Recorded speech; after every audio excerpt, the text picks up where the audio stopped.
Good morning everyone and welcome to another RF Crypto video. Today we have seen the third consecutive day where the prices of cryptocurrencies has gone up. It's gone up by 2.63% and the global crypto market cap is now standing at 933 billion. It's inching closer to the $1 trillion mark, but there is still a long way to go. Bitcoin has breached the $21,000 level and it's gone up by 2.63% in the last 24 hours. Ethereum has gone up to $1,157 and has gone up by 5.8% in the last 24 hours. XRP surprisingly went up by 15%. It's in a massive jump. Solana by 7%. So it seems like these more popular altcoins overreact even more than Ethereum. So when there's a small increase, it amplifies into the tinier altcoins which are popular like XRP, Solana, and Polkadot by seeing massive increases like 15% and 7% and 6%. But other than that, I think that the market is still trading laterally and people are still quite wary of what they're investing in and how much they're investing in because things are still looking quite negative and there's no end in sight for the crisis that we're in. And given that we have recession risks, it only amplifies this fear and keeps the prices depressed.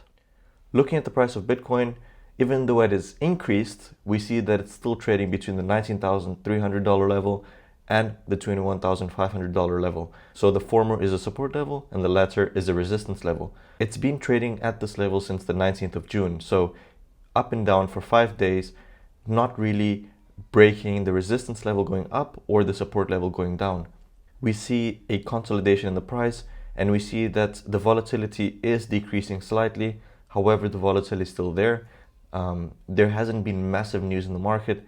There hasn't been any new developments in the Eastern European conflict.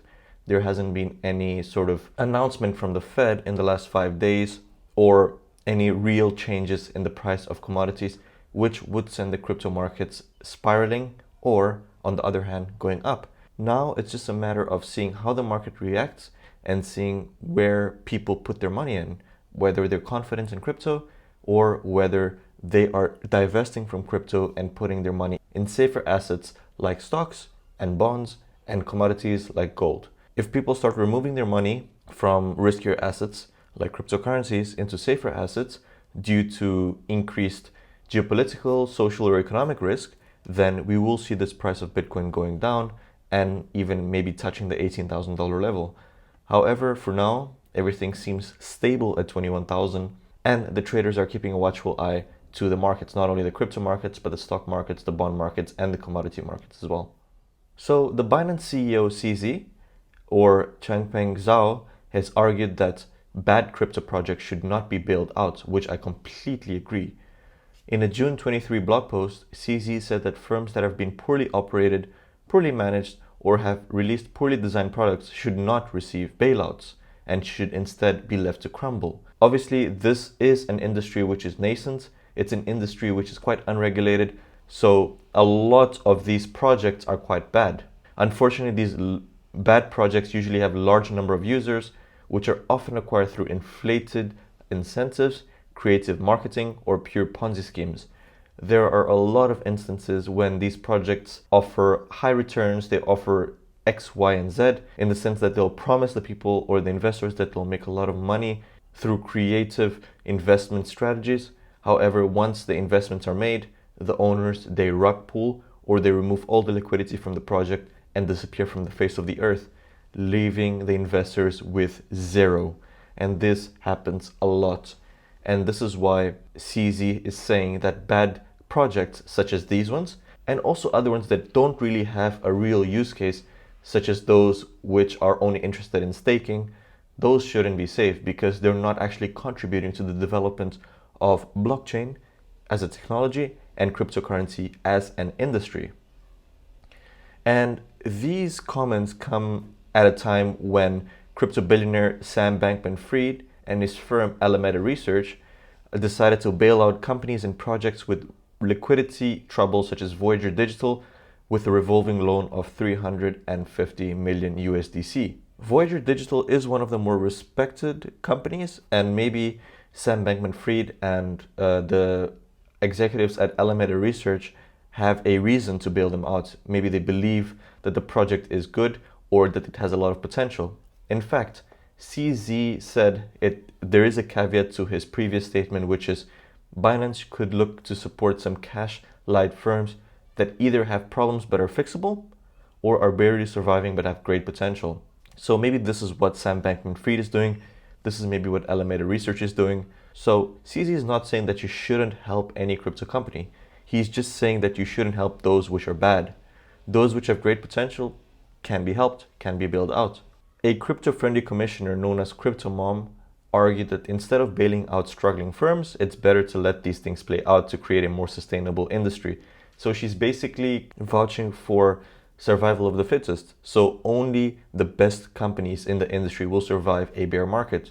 She said, when things are a bit harder in the market, you discover who's actually building something that might last for the longer term and what is going to pass away, which makes sense because those companies that are basically useless and bad and don't have any use case or Ponzi schemes are going to get wiped out of the face of the earth in a bear market, and only those with real use cases and the ones that are actually useful for people are going to survive. And in this bear market, I can attest that 80% of all crypto companies will go bust because they're just bad.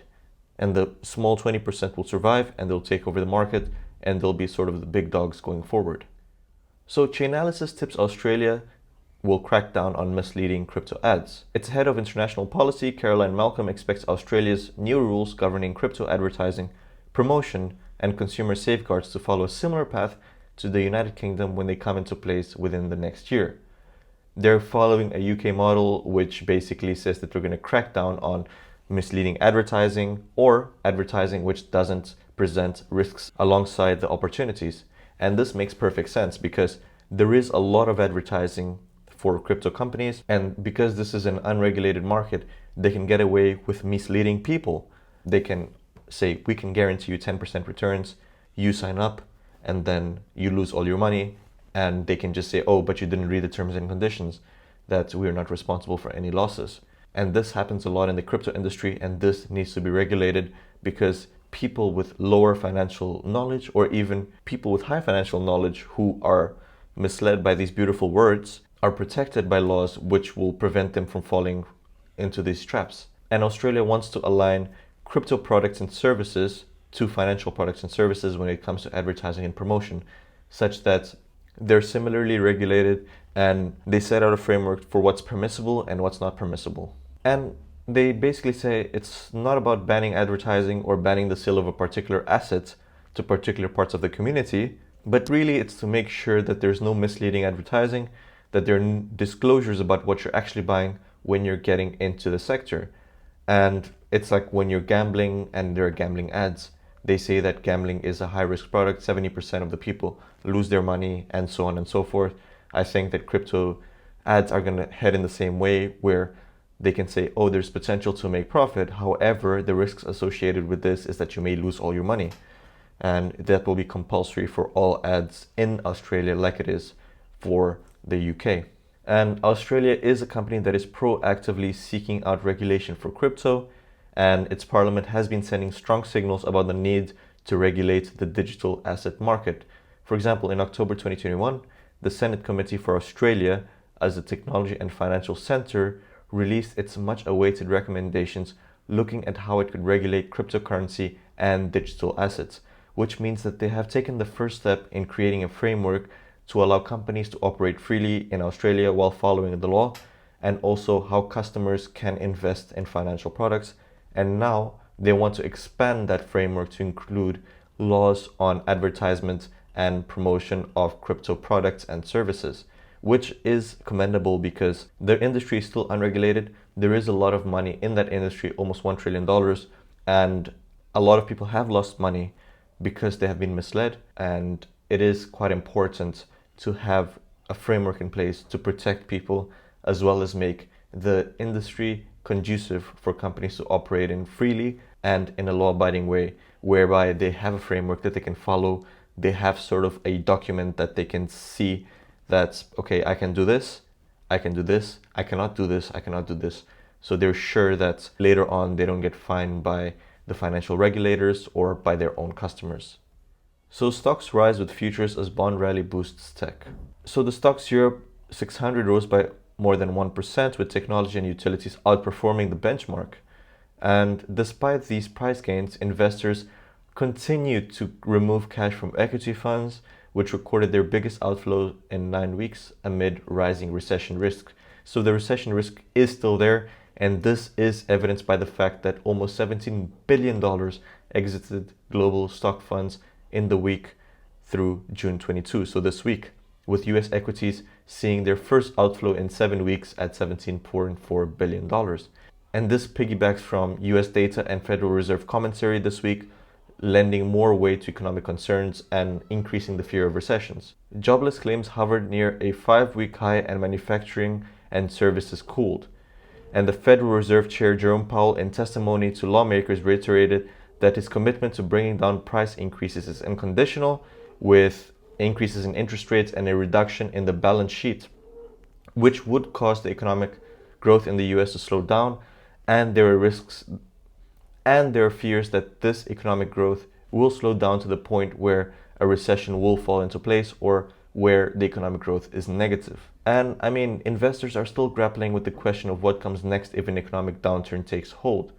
One scenario comprises cooling price pressures and hence scope for central banks to ease up on the pace of interest rate hikes, which means that there will be a decreased inflation if there's a recession. Therefore, the Federal Reserve can stop increasing interest rates and start decreasing it slowly in order to stimulate the economy, and maybe pair that with a stimulus to boost the economy back to a positive state.